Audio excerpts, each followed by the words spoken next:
সালামু আলাইকুম। আজকে আরেকটা সামানের সাথে পরিচয় করাই দিই আপনাদেরকে।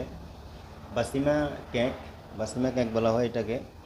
কেউ যদি বলেন যে হ্যাঁ আমি বানাবো, আমার রেসিপি লাগবে, তাহলে সমস্যা নেই, আমার সাথে যোগাযোগ করবেন, আমি বলে দিব। কেকটা আপনাদেরকে দেখাই। এখানে আমি প্লেটেতে সাজাইতেছি।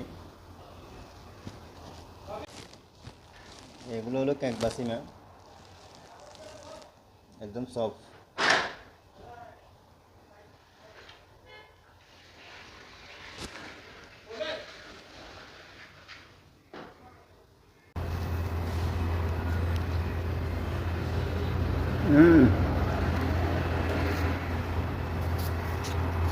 দেখেন প্লেট করার পর এই জিনিসটা, ডিজাইনটা এরকম হবে, অনেক সুন্দর। আমার কাছে, আমি ভিডিও করি ঠিক আছে, আমার কাছে কোনো স্ট্যান্ড নাই। আপনাদেরকে এভাবে যা পারি তা দেখামো। আপনারা আমাকে সাপোর্ট করবেন। আজকে ফাতিরা বানাইছি অনেক, এখানে গাড়িতেও আছে।